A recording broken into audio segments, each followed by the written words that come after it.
Good. Okay, we'll go ahead and get started. As Dr. Butler said, my name is Sheena Aikens, and I'm in the Office of the Chief Procurement Officer. We are happy to work with the Office of Contract Compliance and providing these training sessions for you all. And we are breaking them out into a series, like Dr. Butler said.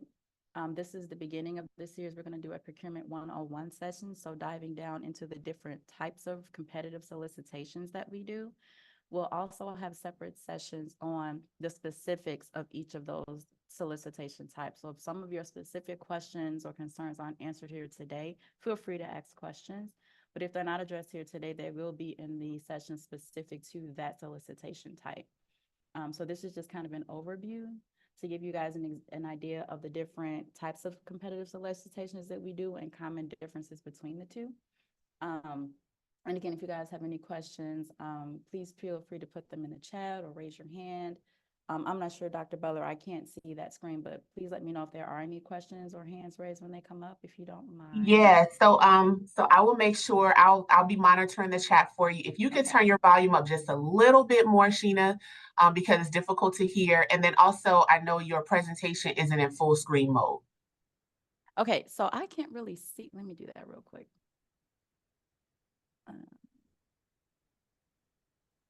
Does that help? Can you all see that? Hold on, let me move this over. We can see it. It's just in PowerPoint mode where it's not activated. Let me share a different screen. Hold on. I was having that problem earlier. Give me 1 second.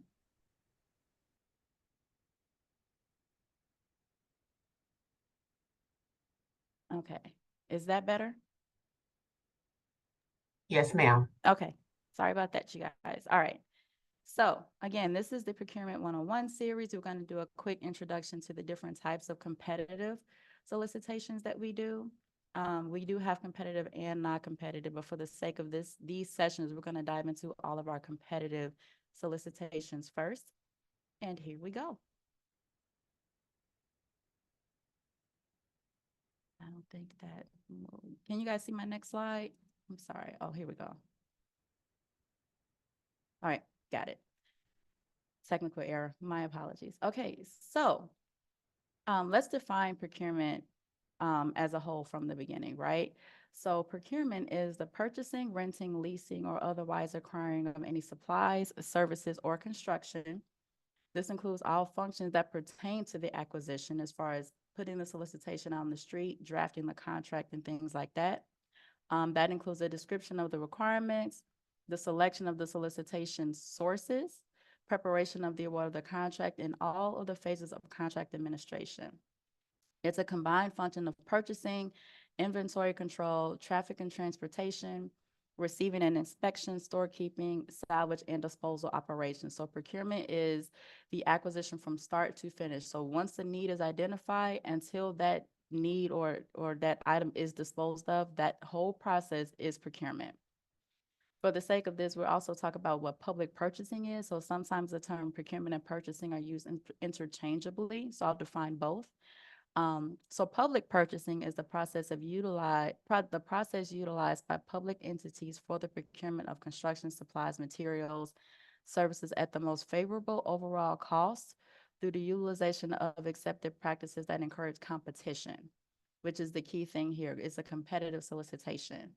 So that includes best value and quantity considerations, ensuring that the public good is best served. And these definitions come from the National Institute of Governmental Purchasing, NIGP, and the Public Procurement Dictionary of Terms.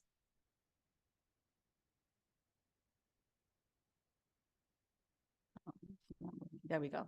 So what are some of the goals of procurement, right? So the basic goal is to satisfy the customer or the county, that would be us, our need by obtaining the optimal market response to a requested need at a fair and reasonable price with exactly what is needed and when it is needed, while maintaining the long-term interest of the agency.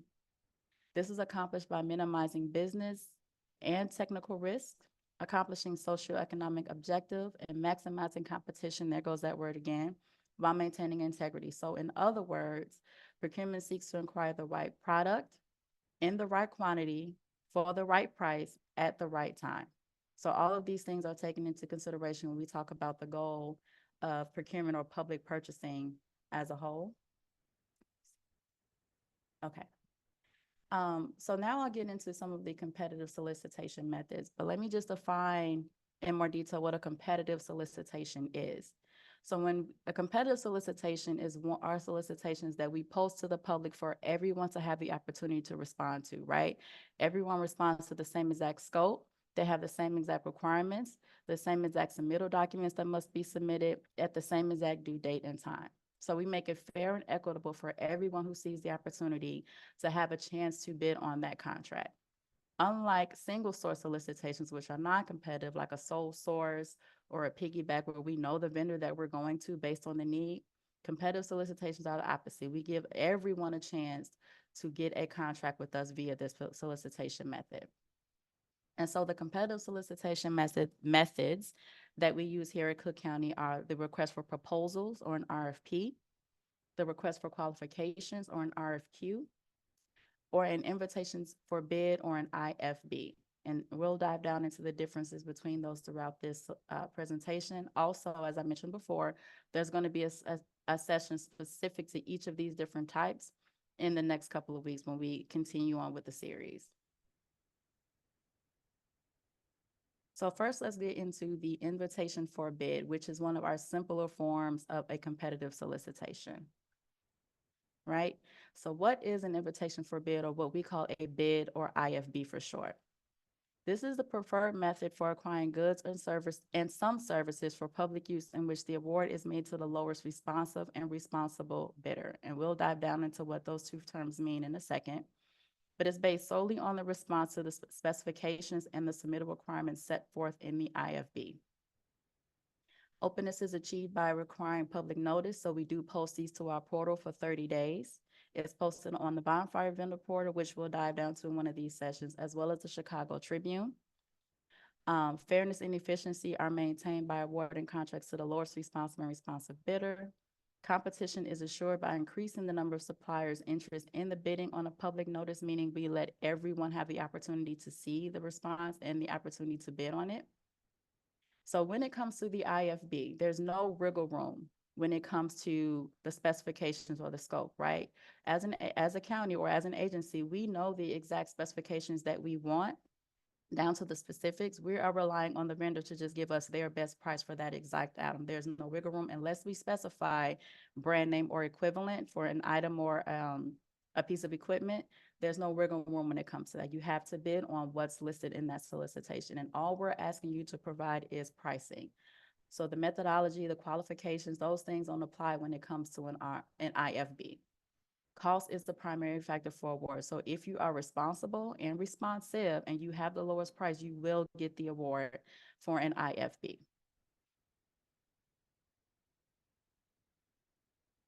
So some things to consider with an IFB. Let's talk about responsive and responsible, because those two, I know you guys may see those often, but they are very different things. So responsive means that the bid has fully conformed in all material respects to the bid requirements, including forms and substance. So when we do a responsiveness check, we are making sure that the bidder has actually submitted all of the documentation that we are asking for. That includes the bid table, the pricing sheet, the certificate of insurance, any compliance documents that are required, the MWBE utilization plan, our subcontractor forms, or any additional forms that may be required for that specific solicitation. We're making sure that we're checking off that you actually submitted those documents. That is what deems a vendor responsive. Failure to submit any of the required documents will deem you non-responsive, and we won't move forward from this point with further consideration if we're missing any items that we cannot cure. So on that same note, responsibility is a little different. This is where the bidder is showing that they have the capacity or capability to provide what we're asking for. So just because you submitted all the documents that we requested doesn't mean that you're responsible. For example, if the county is asking for, and I'm just going to make this up, black leather desk chairs with silver arms and 4 wheels, and you provide pink leather desk chairs with gold arms, you're not responsible because you did not provide the exact item that we're looking for. And I hope that makes sense. That's the difference between responsive and responsible when it comes to competitive solicitations. right? And so when it comes to pricing, and like I mentioned before, pricing and contract terms, scope of work, specifications, those things are non-negotiable in an IFB. All we are asking for is your best price, and you cannot change that price once you have submitted your bid. Now, I will point out, there is an exception to that when it comes to needing a price adjustment because of the increase in cost for materials or transportation, delivery, things like that. We have allowed a small 3% increase in some of our solicitations, but this is after the contract has already been executed. When we're evaluating bids and before there is a contract awarded, the pricing cannot be adjusted unless it is approved after the contract is implemented by OCPO, which is my department. For an IFB, the bid document, so the document that you guys respond to and fill out is what becomes the actual contract. That's different for other type of competitive solicitations that we do. And then depending on the dollar amount of the contract, if it's $150,000 or above, it has to go to our board for approval, which adds additional time to the timeline for that solicitation. So keep that in mind also when you guys are putting your bids together, right? It's not a problem if it's above $150, but just know it may take a little more time to get that board approval if it is above $150,000, I'm sorry, $150,000.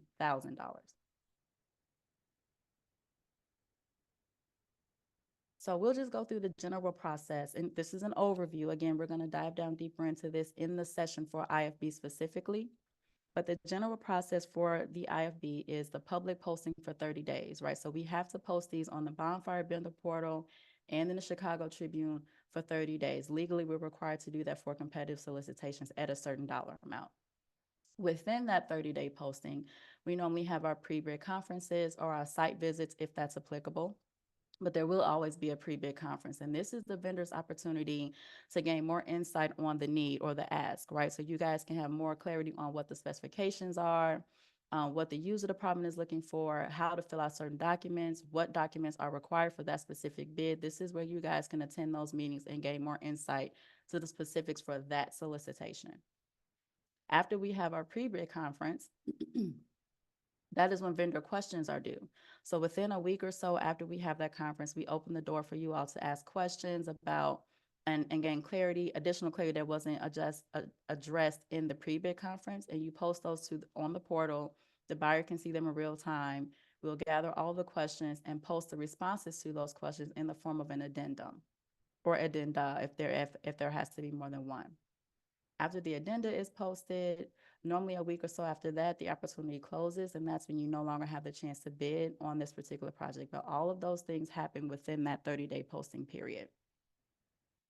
So once the opportunity is closed, the buyer responsible for this particular project will conduct a responsiveness check. And that's when I was saying they'll go through and make sure that you guys have submitted all the documents that we have asked you for, that they are complete, they have all the signatures that are required, nothing is expired. We go through and look at all of that for every single response that we receive, right?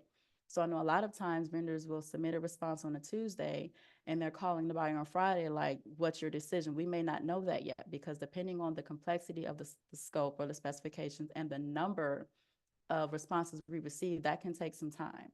We had one IFB, I think it was for nitrile gloves or something like that. We got 23 responses to that particular solicitation. It took the buyer a couple of weeks to go through just to make sure that they fully baked every solicitation. We don't want to deem anyone non-responsive.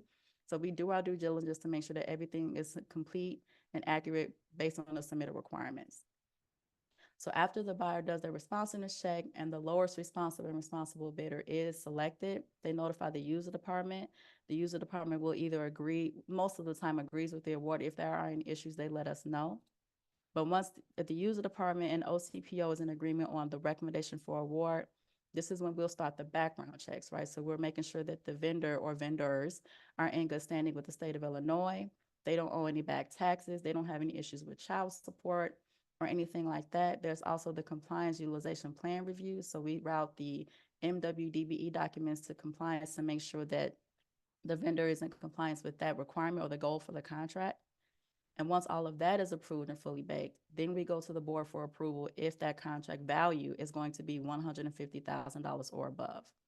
There is a board meeting every month except for the month of August. So keep that in mind. If If the background check and everything was completed at the end of July, and we missed there is no August board date, the next board date would be September. So keep in mind that the board approval can add additional time to that timeline. So after the board approves the contract, yes or no, we're able to utilize this vendor for this amount. Then our Chief Procurement Officer, who we call our CPO, can actually execute the contract. He is the last signature on a contract for Cook County.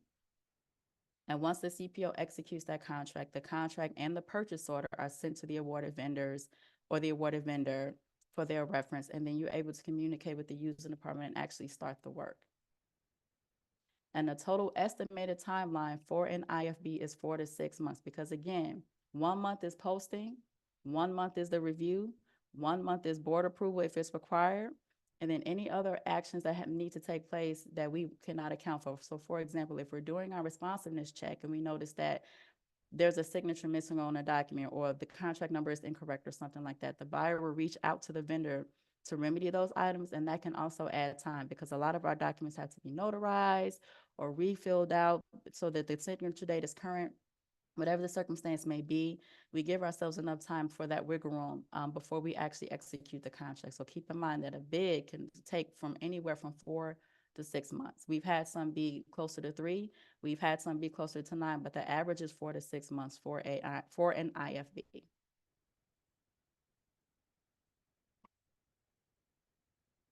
All right, so some of the things that are required with an IFB, and again, we'll dive down into some of these documents in more detail in the session specific for this solicitation, is the bid table or the pricing sheet. That's one of the most important things, because this is where you're telling us what your unit cost is going to be.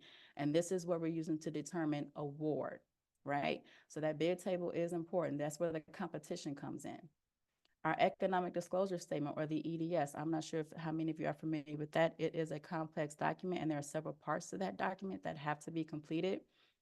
So that is also a key document that we want to make sure you guys understand. So we'll dive down into that in the next session, but it is important, that EDS document, for making sure that the background check goes through. Our ISF form, which is the identification of subcontractors. If you have them, you have to notify us of the subcontractor, what they're going to be doing, and what percentage of the contract they're going to be paid. The certificate of insurance is important. The MWBE utilization plan, that compliance reviews, is also important. And there may be additional documents requested depending on the nature of the specifications. But again, that's not for every solicitation, but it'll be specified in a solicitation document if additional documents are required. So next, let's dive down into the request for qualifications, or what we call an RFQ. So this is a little bit more complex than an IFB because there's an evaluation that has to take place, right? So first, an RFQ is a document that is issued by a procurement entity to obtain statements of qualifications of potential suppliers. So this is more like a vendor resume. Price is not a factor when it comes to an RFQ, although vendors do submit like their hourly rates or something like that. That's not evaluated and not considered until after the shortlist or the vendor pool is selected. But an RFQ is typically used as a screening step to establish, like I said, a pool of vendors that are qualified to provide a good or service. And let me explain what that means, right? So let's say we're doing solicitations for our transportation and highways department. So we all know that our highways normally need a lot of work. There may be potholes, cracks in the pavement, and things like that that need to be addressed. We don't always know specifically when we're going to need to fill a pothole, for example, but we know throughout the course of the year, potholes will need to be filled at some point in time. So we'll develop a pool of vendors that can fill potholes just to make sure that we have them on deck for when the need to fill a pothole arises. And so, for example, when it comes to the pool, we'll rotate that pool just to make sure that every vendor who's in the pool gets a chance to provide the service and to get paid. So, week 1, we may need potholes filled on Halsted Street. Week 2, we may need potholes filled on Joel Orr Road, or we may need potholes filled in Tinley Park. We'll rotate that pool to make sure that the need is met in every way that it can be. But this is a way to not have to do a solicitation every time a pothole need arises, because we know we need them often. And I hope that makes sense. That's a simple example, but I hope that makes sense. And like I said, they're used to compare the expertise of potential vendors. All responses are evaluated. So we do have a committee that looks at all the qualifications to say, hey, this would be a good choice, or no, I don't think they're experienced enough for this particular service. And pricing is not a factor in the determining for the qualified pool list.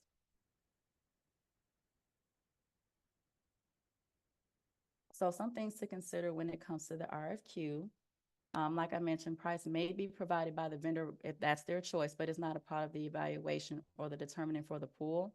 What happens is once the pool is selected, once we start needing a service, we'll reach out to the vendor in that pool to negotiate their contract terms and their pricing for the exact service that we are asking for. So that's how that works. That's why price is not considered upfront. We want to make sure you're qualified first before we do all of that vetting for the contract. The EC, or the evaluation committee, evaluates the qualifications per the criteria in the solicitation document. So again, we'll always let you guys know how you're going to be scored. We'll give you guys a rubric. That's what the evaluation criteria is for, to let you guys know how we're going to determine whether or not you're qualified. And the pool is rotated based on the need, like I mentioned. The resulting contract of an RFQ, is normally a task order. And they're typically used for our construction projects. So you won't see many professional services, work services that pertain to RFQs. These are normally specifically for architect and engineering and construction contracts when it comes to Cook County. There may be one-off instances where we may do an RFQ for something else, but 90 to 95% are for construction. Okay, and so the general process, the beginning is the same as an RFP, the posting period, right? So we post to the public for 30 days. There is a pre-proposal conference where vendors can come and ask questions about the need or the scope, gain more insight. They're able to ask questions on the portal. We post our responses to those questions in the form of an addendum, and then the opportunity is closed for bidding after that. The buyer conducts a responsiveness check. So an additional step from an IFB is the evaluation piece. So the committee actually evaluates all of the qualifications, and depending on the complexity of scope and how many qualification packages we receive, that can add another couple of weeks up to a couple of months to the general timeline for the solicitation type, right? So after they evaluate the qualifications and determine the vendor pool or the most qualified responder, we call the MQR, then we'll reach out, like I said, for the contract value and negotiation of terms. So once we establish the pool and we establish a need and we're ready to do a task order, that's when we reach out to you guys and say, hey, how much would you charge per hour for this? Or what do you charge for this type of service? And negotiate the terms of the contract with you all then at that point. Once that's fully baked, background checks are completed again. The compliance UP review is conducted. We go to the board if it's 150,000 or above, and then the task orders are created. Once they're created and fully baked, the CPO executes the task order, and it becomes a contract. That and the PO is sent to the vendor it's sent to the awarded vendor so they can start the service and start working with the user department. And the estimated timeline for that is 6 to 9 months. And again, that can vary depending on the complexity of scope and the number of qualifications that we do receive. We've had some go over that, but on average, they're around 9 months.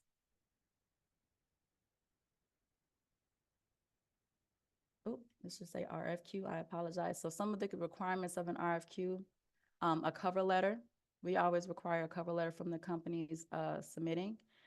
Certification. So there are a couple of different certifications in our RFQ, and we'll dive down into that specifically. But just certifying that you are who you say you are, you're able to do the work you say you're doing. There are like maybe 3 or 4 different certifications. We look for the qualifications and executive summary and approach, the org chart and key personnel, the project showcase, so you guys outlining details on how you're going to complete the specific task. Notarized statements for inspection and viewing saying that I have read all the documents, I've attended the site visit, I know what I need to do, and I'm signing off saying that I understand the task. Again, here goes that EDS, our economic disclosure statement, the MWBE utilization plan, and any additional documents as requested if they are applicable. Okay, so here are some of the things that the evaluation committee will be looking at when it comes to the qualification package. And this is pulled directly from an RFQ that's currently on the street. They may be some evaluation criteria may be different depending on the nature of that specific RFQ, but in general, they will look something like this.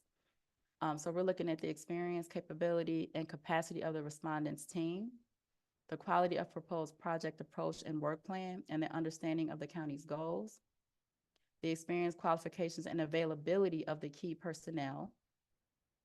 And then we also score the MBE participation, any legal actions, or if you guys have any pending litigations or anything against your company, we look at that also, and whether or not there are any conflicts of interest. Those are all things considered by the evaluation team when they are looking at all the qualification packages for an RFQ. And again, this could be slightly different depending on the scope, but this is a general evaluation criteria. Okay, so now we're getting to the request for proposals. So the IFB was one of our simpler forms of competitive solicitations. RFQ is a little more involved. The RFP is our most complex form of competitive solicitation, and I'll show you why in 1 second. Right, so what is an RFP? It's a procurement method used to solicit proposals from potential providers of a service where the scope of work is complex in nature. So this includes like our RT projects, software projects, consulting projects, things like that, where we have an end goal in mind, but we're relying on the vendor as a subject matter expert to provide a roadmap on how to achieve that goal. So remember I was saying with an IFB, we know exactly what we want down to the specifications, the make and model and everything. You're just providing a price. With an RFP, it's not that simple, right? We know the end result. We want you guys to tell us the best way to get us there. And I'll use a simple example. Let's say I want to take a trash can from my house to the alley, right? Or from my office outside the building. We're on the 23rd floor. One vendor may propose, I can come to your office, grab the trash can, toss it out the window, run down to the street, and then take it to the alley. Another vendor may say, I can come to your office, take the trash can to the elevator chute, walk it down, make sure there's no contaminations anywhere near it, and then walk it to the trash. Like those are both different approaches, but there's one that is the best approach. And that's what we're evaluating when it comes to an RFP. I know that was a simple example, but that's what I mean when I say we're relying on you guys to give us a roadmap on how to achieve the goal that we have in mind, which is why your methodology and your work plan is so important when it comes to an RFP. Factors other than price are critical, and the ability to negotiate is desired or required. So if we want to have the ability to negotiate the contract or add certain pieces to the scope, or let you guys provide additional guidelines that we may need, that's where an RFP comes into place. Whereas with an IFB, there's no wiggle room for any of that. What we post is what you have to provide us, right? Proposals are evaluated to determine if the vendors are able and capable to meet the need. So just because you have the experience doesn't mean that you'll be the best fit. We want to make sure that your org chart, your key personnel, the people working on the team have experience, the type of services you provided to other agencies similar to ours. We take all of that into consideration when it comes to an RFP. So price is evaluated and it is considered, but it's not the primary factor for award. When it comes to the evaluation criteria, pricing is normally about 15 to 20% of the decision. The rest of that 80 to 85% are your qualifications, your approach and methodology, and your key personnel, all the resumes. Those are the things that are weighted more heavily when it comes to an RFP. With an RFP, we also ask for a best and final offer while the solicitation is being evaluated. So I mentioned with an IFB, there's no wiggle room for any of that. The price that you provide will be the final price of that contract. With an RFP, because there's room for negotiation and updating the scope and things like that, pricing may change depending on those things. So after we negotiate, we ask for the best and final offer. And this is you guys telling us, well, based on what you're saying the final need is, here's our price for that.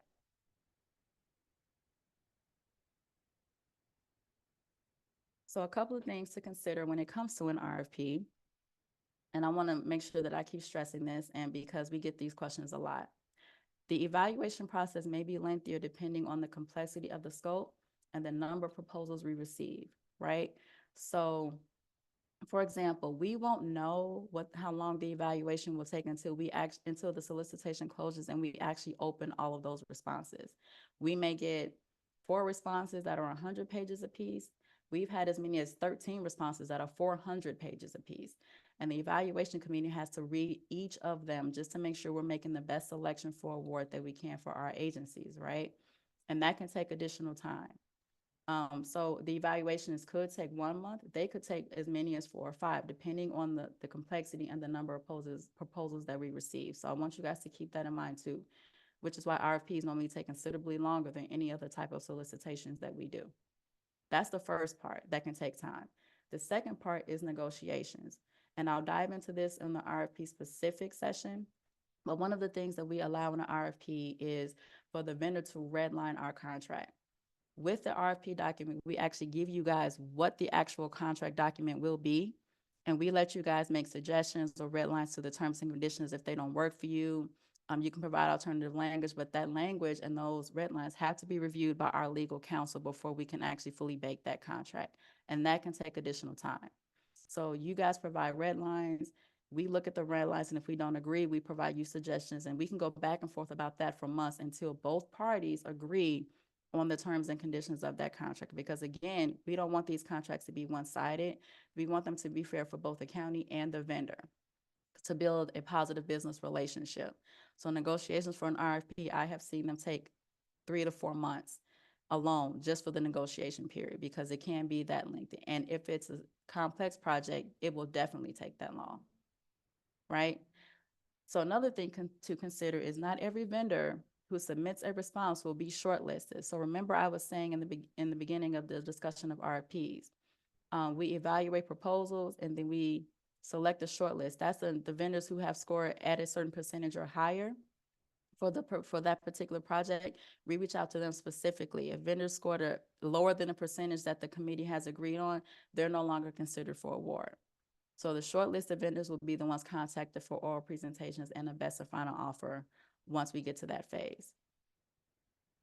Another key thing that I want to point out, because we had this issue come up from the last board meeting, we are not able to notify vendors of award until after the board approves the recommendation, right? So there may be instances where if you guys are looking at the board meeting, you'll be notified of an award decision before the buyer can actually formally notify you whether or not you've received that award. And that is a formality just to make sure that, we're not awarding a vendor that the board has not approved or has issues with, or that has given the board any pause. So again, we just want to make sure that you guys are aware. Sometimes you may be notified of an award before OCPO can actually formally inform you of that. And that's not OCPO not doing their job. That's the process for the board approval. Another key thing too, and I'll again go through this when we are talking in more detail about RFPs, is even if you have a contract with the county, you may be the incumbent, or you have a project or a contract for a different type of project. A new solicitation is exactly that. It's a fresh start. So please don't assume when you're doing your response for an RFP, don't assume that the county is just familiar with you because you have a contract, so you don't need to put your best foot forward. You can just summarize. A new solicitation is a clean slate, so you have to sell yourself all over again. Because keep in mind, we normally formulate our evaluations committee so they're not biased, right? So we may have one person from the project, from the using department who's familiar with the need, but there may be several other people on that committee who are new to the scope or new to the service and are reviewing these things for the first time. You have to sell to them also. So keep that in mind. And I know that should go without saying, but we have had vendors complain like, hey, I thought I would get the award because I already have a contract. You guys scored me low, but you know who I am. I've been doing business with you for 3 years. That means nothing with the new solicitation. You have to start fresh and give us all of your qualifications and sell yourself all over again for a new solicitation. I hope that makes sense. But just want you guys to keep that in mind also when it comes to the evaluation committee. Okay. So we'll go through the general process for an RFP, which is a little bit lengthier, similar to an RFQ, but there are a couple of additional steps. As normal, there is a public posting for 30 days. Within that 30 days, we have the pre-proposal conference. Vendor questions are due. We post those answers to the questions in the form of an addenda, and then the opportunity is closed and you can't bid on it anymore. Once it's closed, the buyer conducts their responsiveness check, making sure you guys submitted all the documents that that we requested from you. And for an RFP, that takes way longer than for a bid and RFQ because there's so many more components for this type of solicitation. And again, we may get 4 responses at 100 pages or 13 at 400 pages. We have to go through each of those documents just to make sure we're not deeming anyone non-responsive in error. Once we've vetted all of the responsive proposals, we have an evaluation committee to review all the proposals and the pricing. Now, that's a 2-step process, and let me just point that out really quickly, and I'm going to go into that in a second again. But we evaluate the technical proposal first, which is your qualifications, your methodology, your past experience, your work plan, your key personnel. That's all part of your technical proposal. We review those first, and then we have various consensus meetings to make sure everyone's on the same page and in agreement on who should be shortlisted. And then we review the pricing. And the reason why we do that is we don't want anyone to be biased towards the pricing in their mind. A lot of times when the evaluation committee sees a more favorable price, they'll lean more towards that proposal when the proposal itself might not have been that good. So we actually review them separately and score them separately for that reason, so that no one is tailoring their decision because they're biased to the price that they want. So after pricing is evaluated, then we determine the short list and we reach out for oral presentations for the short list of vendors. This is the vendor's opportunity to answer any additional questions that the committee may have about their response. Something that they didn't see that they would have liked to, something they needed more explanation on, something they were unclear about. This is what the oral presentation is for, just to make sure that the committee fully understands what they're reading and what the vendor is capable of doing for us. So after we have the oral presentations, then we request the best and final offer. And that's, like I said before, where we reach out to you all and just say, hey, based on the outcome of our oral presentations, the additional questions that we asked, the things we wanted you to include in your proposal for review, give us your best and final offer for that, right? And that's when the pricing cannot be changed after the best and final offer, but that's only pertains to an RFP. That's the only time we'll ask for a price change while the solicitation is being evaluated. And then again, we notify the user department of who the committee has recommended for award, or the different vendors that they've recommended for award if there are going to be multiple contracts stemming from this solicitation. And then they give us a yay or nay. And then we start the background checks, the compliance review of the utilization plan. Once that's fully baked, then we start contract negotiation. We don't move forward with contract negotiation until the background check is completed, because if there are issues, we don't want to have any wasted efforts. So once that's fully baked, we start the contract negotiation. So that's going back and forth with legal. If there are any red lines to the contract, if the scope needs to be updated based on the outcome of the oral presentations, or any questions or concerns the committee had, things like that. Once that's fully baked, we go to the board for approval. That's an additional month. And then the CPO can execute the contract and send it to the vendor so they can start the work. And the total estimated time frame for an RFP can be 9 to 12 months. And I know that sounds lengthy, but for all the reasons that I just said, how the evaluation can be lengthy, negotiations can be lengthy, if there are issues with the background checks, all of that is accounted for within that 9 to 12 months. Okay. Now, some of the requirements for an RFP are similar to the RFQ, but there are some additional also. Like I said, you have your technical proposal, which covers the cover letter, the executive summary, your qualifications and past experience, any resumes that you provide, the proposed plan of action and implementation to the solution. That's really important too. And I will say that is part of the criteria that is more heavily weighted. The org structure and key personnel, your compliance or your utilization plan, and then the financial status of the vendor. So we do want to make sure that the vendor, once the contract is implemented, has enough financial stability to work through the contract until they are paid for the first time. That is something we review also. The pricing sheet and the bid table, or the bid table, is something that we review. And that's a key component of the determination as well. And then also the submittal document. So that EDS again, the ISF, our certificate of insurance, any contract exception. So this is what occurs with negotiations. This is what we're looking at.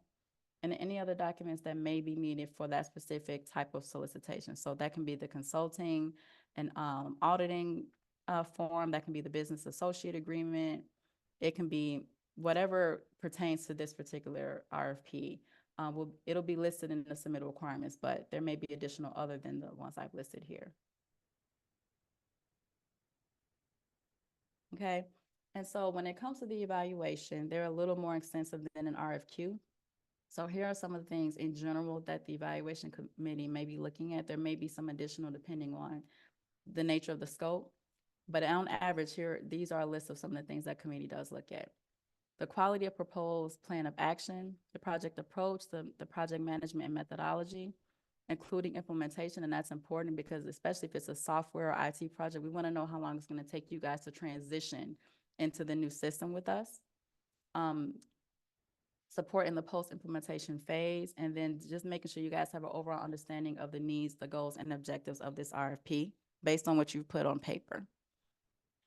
Qualifications of specialized experience of the proposal, and so on. The nature of the work that you've done on similar projects of at least 3 other agencies similar in size and complexity to Cook County.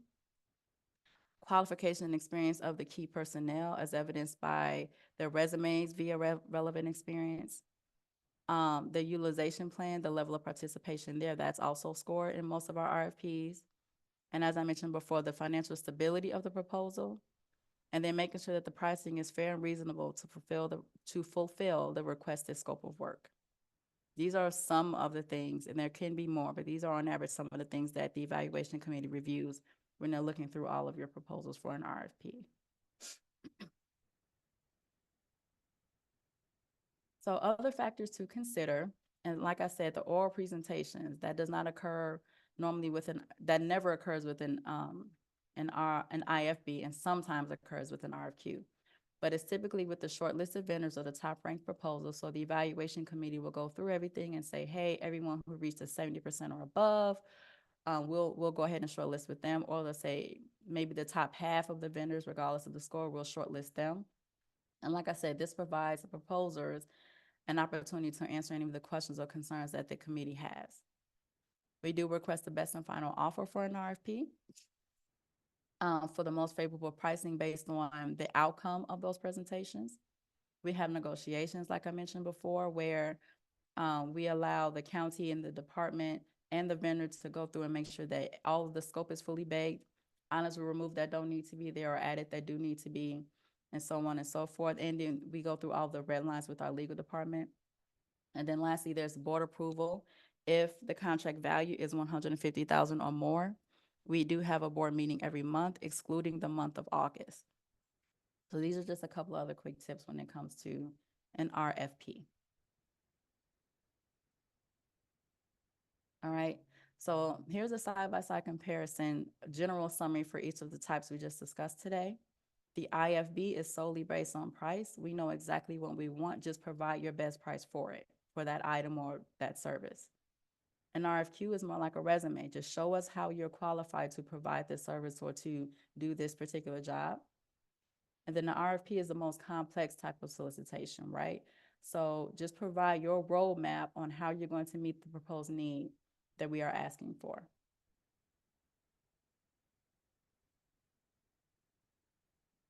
Okay, and are there any questions about any of the different competitive solicitation types that we just covered? Thank you, Sheena. Okay, so let me look through here because there were a couple of questions that came through. I just want to make sure that we get them all. Is it possible to get a copy of these slides?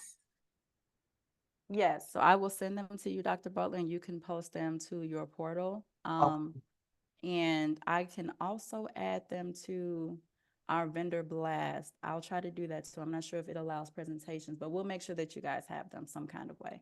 Even Yeah, I can add them to, I'll also add them to the follow-up email. Will the county continue to use the Form A, B, and C spreadsheets for RFQs? Form A, B, and C spreadsheets? Are you referring to the pricing sheets? Carrie, are you still on?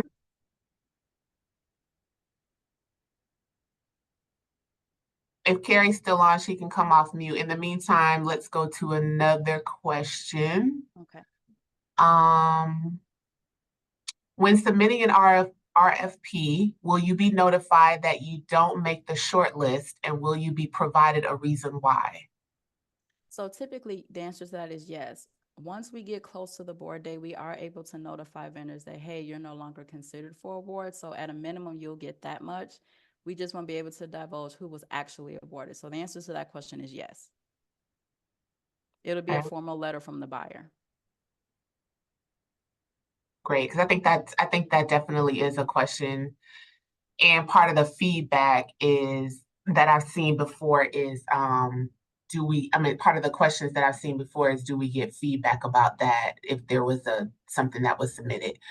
Does the county participate in contract vehicles or master contracts? Yes, we do. When you say master contracts, I'm thinking you mean maybe piggybacks, where there's a lead contract agency and we utilize the scope and the term of that particular agreement. Yes, we do. We have them. We have that same type of agreement for vehicles also. So yes and yes to both of those questions. I can clarify the question about Okay. Form A, B, and C now. So in previous RFQ opportunities, usually a quote workbook is included, which is typically come in an Excel attachment, which is Form A, B, and C. So that's where Form A is asks for a general overview of the firm and sub-consultants. And then B is includes experience of the firm, and then I see. and projects, etc. And then B is individual staff experience, and then C is like commitments of personnel. So those are forms that you have used in the past, and I just didn't see them mentioned in your requirements. So I just didn't know if the county will continue to use those forms as you have in the past. So it does depend on the nature of the RFQ, but I have seen most of them do still have that form, yes. And again, we'll dive down into the exact forms for each of those solicitation types in that specific session. But to answer your question, I believe so, yes. Again, it can depend on the nature of the project itself. Okay, thank you. Yeah, no problem. I'm not sure if you'll have the answer to this question, Sheena, since we are the county. This is a question about Department of Transportation and Highways, but we can ask and see. Does DOT follow the same process? It seems like they usually ask for a statement, for a statement of interest. Oh, so Department of Transportation and Highways within the county. It seems like they usually ask for a statement of interest, and then an RFQ. DOT also uses the workbook with the forms A, B, and C. So she was just speaking about that. So she was just asking, do they follow the same process? Yeah, so we do a lot of procurement. We do actually most of the procurements for the Department of Transportation and Highways. And we have recently started requesting a statement of interest in general.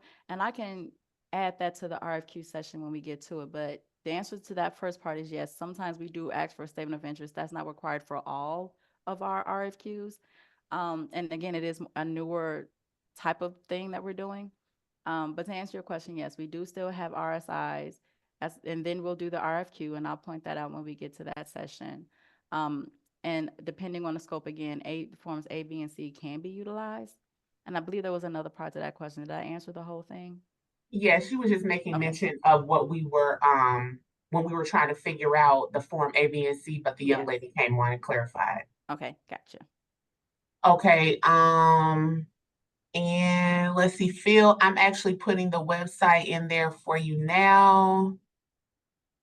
Yes, so I don't see any other questions. Okay. I know we have you have another training at 3, so we're not going to go exactly to 3 because I want you to have time to get to that. So we probably have about 2 more minutes. Are there any pressing questions that we can propose for within the next minute or 2 that you need an answer from Sheena? If so, you can come off mute or you can raise your hand.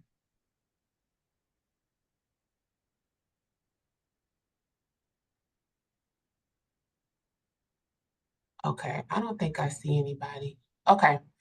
Well, you all, the only other thing that I wanted to share is something that when I was talking to Rafi and Sheena about these trainings, there was something else that was brought up that we may be trying to work on developing a training for, and that's pricing strategies.